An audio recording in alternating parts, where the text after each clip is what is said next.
Hello दोस्तों, मैं DRX Santosh Singh अपने YouTube चैनल पर आप सभी लोगों का स्वागत करता हूं। दोस्तों, संध्या काल में कभी भी भूल कर भी यह 11 कार्य किसी भी गृहस्थ को नहीं करने चाहिए। दोस्तों, हमारे वेद, हमारे पुराण, हमारे शास्त्र, हमारी संहिताएं ज्ञान से भरी हुई हैं। यह एक दिशा दिखाती हैं एक व्यक्ति को, जो किसी भी आदर्श जीवन को जीने के लिए अगर व्यक्ति इन संहिताओं का, इस ज्ञान का उपयोग करता है तो उसके जीवन में कभी भी समस्याएं नहीं आती, उसके जीवन में कभी भी समस्याएं टिक नहीं पाती। वह सभी समस्याओं का समाधान सहज रूप से ढूंढ लेता है। इसीलिए दोस्तों, भारत को शायद विश्व गुरु कहा जाता था, क्योंकि भारत में ज्ञान की भरमार थी।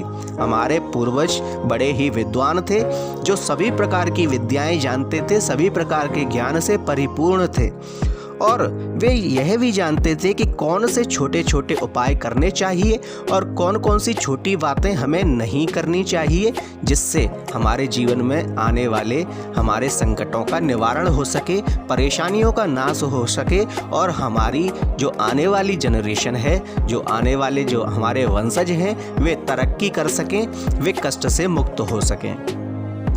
दोस्तों, हिंदू शास्त्र कहते हैं कि कभी भी संध्या काल में यह 11 कार्य किसी भी गृहस्थ को भूलकर भी नहीं करने चाहिए, अन्यथा उसके गृहस्थ में, उसके परिवार में, उसके जीवन में अनेक प्रकार के संकट उपस्थित हो सकते हैं। दोस्तों, संध्या काल क्या होता है? संध्या काल होता है जब दो समय आपस में मिलते हैं, तब उस समय को, उस संधि काल को संध्या काल बोला जाता है। चाहे वह भोर का समय हो, ब्रह्म मुहूर्त हो, अथवा संध्या समय, गोधूलि बेला, ये दोनों ही समय, हालांकि संध्या समय और भी होते हैं, लेकिन मुख्यतः जो बातें हैं, जो कार्य करने के लिए अथवा ना करने के लिए होते हैं, वे इन्हीं दोनों संध्या काल के लिए होते हैं। सुबह ब्रह्म मुहूर्त और शाम को गोधूलि बेला, जिसमें विशेषकर संध्या को, गोधूलि बेला के लिए अनेक नियम होते हैं, जब हमें विशेषकर यह 11 कार्य नहीं करने चाहिए। कौन से हैं वे 11 कार्य, हम आपको इस वीडियो में बताएंगे। वीडियो शुरू करने से पहले कमेंट में एक बार जय श्री राम अवश्य लिख दीजिए। दोस्तों, हमारे वेद, हमारे पुराण बताते हैं कि कभी भी संध्या काल में, जब दोनों समय, रात्रि और दिन आपस में मिलते हैं, जब झुटपटा होता है, जब सूर्य डूब जाता है और पूर्णतः रात्रि नहीं हो पाती है, उस बीच का समय कभी भी यह 11 कार्य किसी भी व्यक्ति को नहीं करने चाहिए। दोस्तों, शाम के समय यानी कि संध्या के समय क्या नहीं करना चाहिए, हम आपको बताते हैं। नंबर 1, कभी भी संध्या के समय नाखून नहीं काटने चाहिए।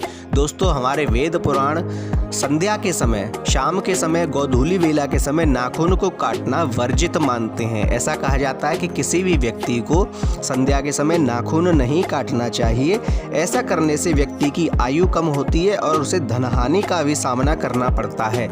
इसलिए किसी भी गृहस्थ को, जो गृहस्थ जीवन में जी रहा है, जो अपने परिवार का पेट पालन करता है, जो अपने परिवार को पालता है, जो अपनी गृहस्थी को सही प्रकार से चला रहा है, उसे कभी भी संध्या के समय नाखून नहीं काटने चाहिए। इससे उसकी गृहस्थी में समस्याएं आ सकती हैं, उसे धनहानि हो सकती है, और धनहानि का पूरा संबंध आपके पारिवारिक जीवन से भी पड़ता है। इसलिए दोस्तों, कभी भी संध्या काल में नाखून नहीं काटने चाहिए। नंबर 2, दोस्तों, कभी भी संध्या काल में बाल नहीं धोने चाहिए। हमारे शास्त्र संध्या काल में बाल धोना वर्जित बताते हैं। किसी भी स्त्री को कभी भी संध्या काल में बाल नहीं धोने चाहिए। इससे माता लक्ष्मी रुष्ट होती हैं, इससे आपके पितरों का अपमान होता है और आपके पितरों का कोप आपको भोगना पड़ता है, जिससे आपकी वंश वृद्धि रुक सकती है, आपके घर में धनागमन रुक सकता है। आपका धन पैसे की तरह जिस प्रकार बालों से बहता हुआ जल जाएगा, उसी प्रकार से आपके घर से धन भी बहता हुआ बाहर चला जाएगा। इसलिए संध्या काल में कभी भी बाल नहीं धोने चाहिए। नंबर 3, दोस्तों, संध्या काल में किसी भी व्यक्ति का सोना भी वर्जित बताया गया है। ऐसा कहा गया है हमारे शास्त्रों में कि संध्या काल में कभी भी सोना नहीं चाहिए किसी भी व्यक्ति को, किसी भी महिला को। हाँ, संध्या काल में आप भगवान नाम का स्मरण कर सकते हैं, लेकिन सोए नहीं। परंतु इसमें एक शर्त भी है, अगर कोई व्यक्ति रोगी है अथवा कोई स्त्री जो कि गर्भवती है वह संध्या काल में भी सो सकती है, उसे कोई दोष नहीं लगता है। लेकिन अगर कोई व्यक्ति स्वस्थ है तो उसे संध्या काल में नहीं सोना चाहिए, इससे दोष उत्पन्न होते हैं जो उसके जीवन में समस्याएं उत्पन्न कर सकते हैं। नंबर 4, कभी भी संध्या काल में झाड़ू नहीं लगाना चाहिए। दोस्तों, संध्या काल में घर में झाड़ू लगाना पुराणों में और शास्त्रों में वर्जित बताया गया है। ऐसा कहा जाता है कि संध्या काल में जो व्यक्ति झाड़ू लगाता है उससे माता लक्ष्मी का अपमान होता है और माता लक्ष्मी उससे रुष्ट हो जाती हैं। और जिस व्यक्ति से अगर माता लक्ष्मी रुष्ट हो जाती हैं उसके जीवन में फिर बचता ही क्या है। जब उसके घर में धन नहीं होगा, सुख नहीं होगा, समृद्धि नहीं होगी, रोज गृह क्लेश होंगे, रोज कभी भी उसके घर में शांति नहीं होगी, तो उसका गृहस्थ जीवन बचेगा ही नहीं, वह समाप्त हो जाएगा। इसलिए भूल कर भी माता लक्ष्मी का अनादर किसी गृहस्थी को नहीं करना चाहिए। यानी कि संध्या समय में कभी भी किसी भी व्यक्ति को झाड़ू नहीं लगानी चाहिए। नंबर 5, दोस्तों, किसी भी संध्या समय में कभी भी किसी व्यक्ति को भोजन नहीं करना चाहिए। संध्या समय में भोजन करना शास्त्रों में वर्जित है। ऐसा कहा जाता है कि इस समय संध्या समय में किया हुआ भोजन व्यक्ति को रोगी बनाता है और उसके मन में अनेक प्रकार के विकार उत्पन्न करता है, जिससे व्यक्ति रोग से पीड़ित होने लगता है। इसलिए संध्या समय में कभी भी भोजन नहीं करना चाहिए। नंबर 6, दोस्तों, स्वाध्याय। वैसे तो कहा जाता है कि व्यक्ति को सदैव ही स्वाध्याय करना चाहिए, उसे अपना मन पढ़ाई लिखाई में लगाना चाहिए। लेकिन शास्त्र कहते हैं कि कभी भी संध्या समय में स्वाध्याय नहीं करना चाहिए, पढ़ाई नहीं करनी चाहिए। उस समय पर व्यक्ति को धीरज रखना चाहिए, उस समय व्यक्ति को भगवान नाम का जाप करना चाहिए। क्यों नहीं करना चाहिए स्वाध्याय, जबकि स्वाध्याय तो कभी भी कर सकता है व्यक्ति। तो दोस्तों, संध्या समय एक ऐसी वेला होती है जब ना दिन होता है और ना रात होती है। और इसी समय ऐसा भी होता है जब व्यक्ति सर्प को रस्सी और रस्सी को सर्प भी समझ लेता है। इसलिए इस समय किया हुआ स्वाध्याय मनुष्य को दूसरा ही अर्थ समझ के कर सकता है, जो उसके जीवन में आगे जाके पीड़ादायक बन सकता है। इसलिए कभी भी स्वाध्याय संध्या समय में नहीं करना चाहिए। नंबर 7, दोस्तों, संध्या समय में जब दोनों वक्त मिले तब उस समय में ना तो कभी किसी को उधार देना चाहिए और ना ही कभी किसी से उधार लेना चाहिए। दोस्तों, संध्या समय में लिया हुआ उधार आप चाहकर भी पटाने में आपको बहुत कष्ट होगा, बहुत ही समस्याएं उत्पन्न होंगी। वहीं अगर आप उधार किसी को देते हैं तो संध्या समय में दिया हुआ उधार वापस आने के बहुत कम ही चांस होते हैं। इसलिए संध्या समय में ना तो कभी उधार देना चाहिए और ना ही कभी उधार लेना चाहिए। नंबर 8, दोस्तों, संध्या समय में किसी भी वृक्ष को, किसी भी पौधे को छूना भी वर्जित बताया गया है और साथ में अंतिम संस्कार भी वर्जित बताया गया है। दोस्तों, कभी भी अंतिम संस्कार संध्या समय में नहीं करना चाहिए किसी व्यक्ति का। उसका या तो सूर्य डूबने से पहले अथवा सूर्य डूबने के बाद ही करना चाहिए, परंतु संध्या समय में किसी का भी अंतिम संस्कार नहीं करना चाहिए।